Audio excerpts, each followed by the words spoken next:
स्वागत है। आज हम एक खास चर्चा कर रहे हैं। हमारे साथ जुड़े हैं यूनियन कैबिनेट मंत्री भूपेंद्र यादव जी और उनके साथ है इकोनॉमिस्ट ईला पटनायक। ये दोनों कॉम्बिनेशन से हम क्यों बात कर रहे हैं, क्योंकि इन्होंने हाल में एक किताब लिखी है on the BJP, the rise of the BJP, the making of India's largest political party. It's a very interesting book जो अभी आई है, and congratulations on the book, Bhupendra Yadav ji and Ila ji, on this very interesting book. The book, why I find it interesting is BJP में बहुत किताबें आई हैं, अब तो BJP में सबका फोकस हो रहा है, लेकिन this is a book which is written by an insider जो बीजेपी के अंदर है.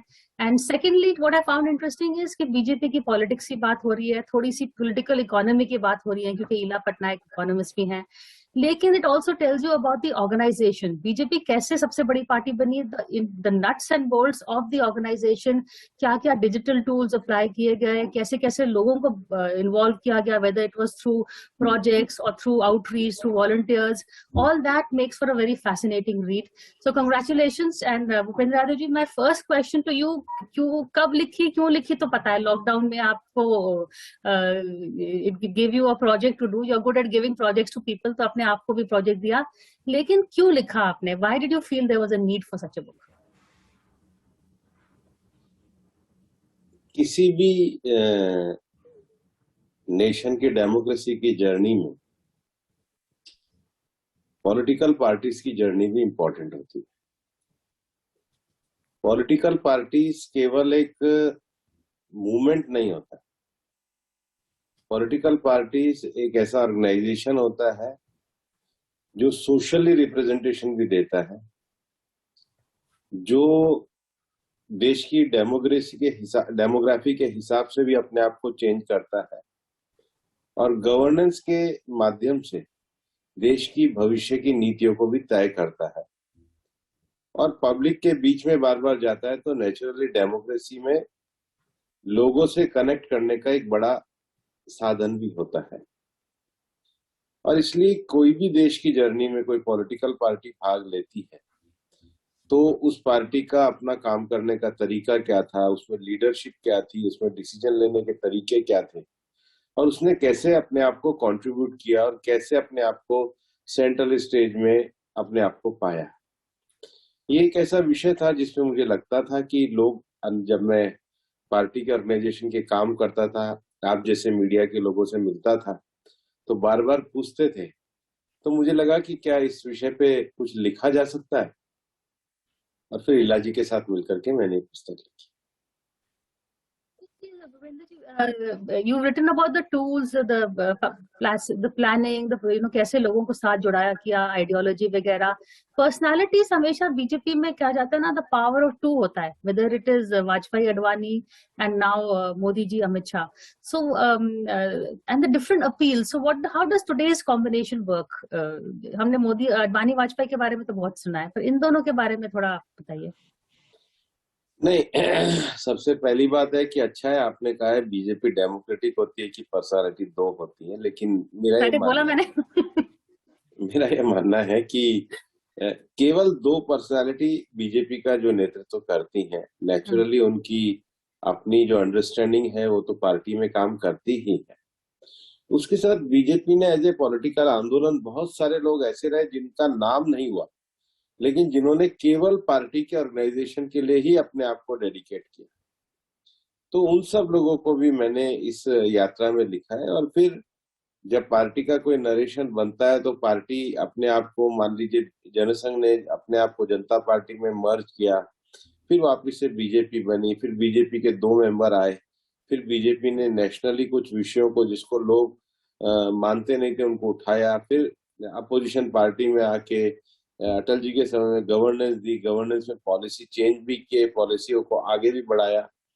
तो ये सब विषय ऐसा है कि जिसका नेतृत्व करते हुए कुछ लोग दिखते हैं, लेकिन पूरी पार्टी काम करती है. लेकिन इस जर्नी में नेतृत्व की भूमिका को भी नहीं भुलाया जा सकता है. नेतृत्व के योगदान से ही बाकी के लोग मोटिवेट काम करते हैं. उसको लेकर के इस किताब को लिखा है. There is also, what I found interesting in this book है आप दोनों ने अच्छा divide किया है economy के बारे में आपने काफी चर्चा लिखी है, which is as important as ideology and governance is the economy.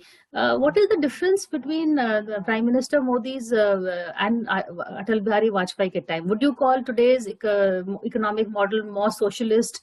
Or, because जब आए थे we all thought he would be more capitalistic, but here it seems that welfare schemes ज्यादा भाव ले रही हैं, reforms थोड़ा पीछे हो गए हैं. ईला जी से तो हम अगर दोनों सरकारों को देखें, वाजपेयी की सरकार और मोदी जी की सरकार, तो उससे हम पीछे हटके देखते हैं कि बीजेपी का क्या उद्देश्य रहा है. बीजेपी का उद्देश्य रहा है कि Garib Kalyan, Antyodaya, reaching out to the man in the last man in the mile. तो उसको करने के लिए हम पहले फेज में ज्यादा एम्फेसिस देखते हैं ऑन क्रिएटिंग दैट इंफ्रास्ट्रक्चर जो जरूरी था करने के लिए. जैसे सड़कें नहीं थी, अगर प्रधानमंत्री ग्राम सड़क योजना नहीं बनती और सड़कें नहीं बनती, जो कि वाजपेयी के पीरियड में हुआ, और इंफ्रास्ट्रक्चर बना, NHAI, रोड्स बने, टेलीकॉम हुआ, तो वो उसमें एम्फेसिस था थोड़ा ज्यादा ग्रोथ पर. इसलिए क्योंकि अगर ग्रोथ नहीं थी उस समय हमारी per capita income much lower थी, और अगर ग्रोथ नहीं थी तो आप फिर पॉवर्टी को रिडिस्ट्रीब्यूट करेंगे ना. मतलब आप क्या देंगे लोगों को अगर सरकार के, अगर GDP नहीं बढ़ रहा है, सरकार के पास रिसोर्सेज नहीं है. उससे हट करके जब आगे अब इस 2014 के पीरियड में आते हैं, तो ये पीरियड 10 साल बाद का पीरियड है, जिसमें कि काफी ओवर दैट पीरियड लिबरलाइज्ड भी थी इकोनॉमी. वैसे अब बिजनेस साइकिल्स में अप एंड डाउन हुआ, बट एक थोड़ी सी अलग हटके स्थिति थी. और पार्टी का हमें ये लगा कि emphasis on redistribution, welfare programmes initial phase में, उसके लिए जो इंफ्रास्ट्रक्चर, अच्छी गवर्नेंस का जो इंफ्रास्ट्रक्चर है ना, ताकि लीकेजेस हटे, वो ज्यादा, उस पर एम्फेसिस ज्यादा आया पहले. पर आई थिंक कंटिन्यूटी है इस ग्रोथ एंड रिडिस्ट्रीब्यूशन में. कंटिन्यूअसली बैलेंस फाइंड करना, इस ऑब्जेक्टिव्स में कंटिन्यूटी है. Where do you place demonetization in all this? I've heard you in other interviews also saying that, you do feel that there was a cost, but ठीक है, उसका politics भी था. Given the thing, if you rewind the clock, would you advise the government to do demonetization or not?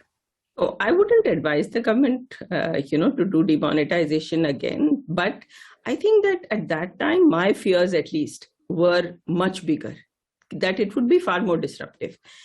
The disruption was temporary. There was costs and benefits. Among the major benefits, I mean, costs, of course, we know the disruption in the economy when people, didn't have money to transact. But among the major benefits, which helped us in COVID times actually, was digitization. So the whole UPI framework was very quickly rolled out, and people were able to, use that framework, that whole setup now at times of COVID. Among other, fears that one had of very high GDP losses, those fears did not turn out to be true, and I'm glad they didn't turn out to be true. As yet, we are still in the middle of a very COVID continuous world where we are still feeling the, अगर demonetization का setback नहीं होता, GST का setback नहीं होता, we may be in a better position today, right? I'm not sure, because आपका demonetization हुआ एक temporary shock. उस quarter में काफी decline हुआ GDP growth में, but then the economy bounced back very quickly. So there's some research, on this. Many economists are looking back at that time, and yes, there was a disruption, but the disruption was very short. And of course, you may not have had the whole digital framework, which has allowed the economy to actually cope with COVID, which might not have been. So it's very difficult to have counter, one doesn't know what the counterfactual actually is. But I think at that time, and I'm, clearly saying this, that at that time, I thought the disruption would be very big. But with the benefit of hindsight and looking at what happened, yes, there was a disruption. But now there's this one benefit that I clearly see, which is the whole layout of the digital framework. what Bhupendra Yadav ji, digital tools BJP ने बहुत अच्छी तरह से अपनाया है. Now of course, now that the physical rallies भी नहीं हो रही हैं, so this is coming to your advantage. And very interestingly, you wrote in the book that there are two scarce resources for a political party. One is volunteers and one is voters' attention. और उन सब में digital tools काफी आपके useful आए हैं. थोड़ा सा इसके बारे में बताएंगे, what made the party go towards digitisation? देखिए, टेक्नोलॉजी और पॉलिटिकल पार्टी का आपस में एक रिलेशन होता है, और ये हमने इस बुक में लिखा है. ये 70s और 80s तक का समय था जब बहुत अच्छा भाषण देने वाले लोग बहुत ज्यादा पब्लिक को इकट्ठा करते थे. बीजेपी ने अटल जी जैसे ग्रेट ऑरिएटर को बनाया. 80s के बाद देश में एक रेडियो और उसके बाद टीवी का दौर चला, और अरुण जी, सुषमा जी, वेंकैया जी, प्रमोद जी बहुत अच्छे टीवी के डिबेटर्स और एक विषय रखने वाले हुए. लगभग 2010 के बाद एक ऐसा विषय आया जब डिजिटल में भी प्लेटफॉर्म बढ़ते चले गए. मतलब जब शुरुआत हुआ था तो पहले फेसबुक था. जब फेसबुक पे लोकप्रियता आई, फिर लोग ट्विटर पे गए, और ट्विटर पे जब लोकप्रियता आई तो मुझे लगता है पिछले लोकसभा चुनाव में सबसे ज्यादा प्रयोग व्हाट्सएप का हुआ. और आज एक ऐसा समय है जब आपको कुछ विषयों पे बहुत सही तरीके से मैसेजिंग देना होता है, चाहे वो आपको पंचलाइन में देना हो, चाहे अपनी एक्टिविटी के बारे में देना हो, चाहे अपने इंटरेक्शन के बारे में देना हो, चाहे आपको अपने घोषणा पत्र के बारे में देना हो. और हर टूल का अपना एक अलग स्कोप होता है. अच्छा, कोई मैसेज को ट्विस्ट करके देना को, ये भी आरोप लगा है, fake WhatsApp messages. Fake WhatsApp तो जो करते हैं उनके खिलाफ इलेक्शन कमीशन को कार्रवाई करनी चाहिए, लेकिन जब आप और कितने दिन फेक अपने नाम से तो नहीं दे सकते. क्वेश्चन यहाँ पर अपने नाम से देने वाले मैसेज की बात है, और अपने नाम से मैसेज देना असली बीजेपी ने पूरा अपने आप एक आईटी सेल बनाया. और बीजेपी एक ऐसी पॉलिटिकल पार्टी है जिसने ई लाइब्रेरी बनाई है. आज भारत के 150 से ज्यादा डिस्ट्रिक्ट्स में बीजेपी के जो कार्यालय वहाँ ई लाइब्रेरी है. तो एक्सेस ई लाइब्रेरी बीजेपी ने अपने सारा जितना भी लिटरेचर है उसको डिजिटलाइज करके, अगर हमारे कार्यकर्ता अपनी पार्टी के इतिहास के बारे में, विचार के बारे में, पॉलिटिकल डिबेट के बारे में, अन्य आइडियोलॉजी के बारे में जानना चाहते हैं, तो पार्टी ने लगभग 3000 से ज्यादा किताबों का एक पूरा फॉर्मेट तैयार किया है, और पार्टी के कार्यालयों में ई लाइब्रेरी बनाई है. तो पार्टी ने अपना एक इस प्रकार का डिपार्टमेंट भी बनाया कि हम जब डिजिटल कम्युनिकेशन करेंगे तो उन सारी चीजों को, उसका रिसोर्स हमारे पास कहाँ होना चाहिए.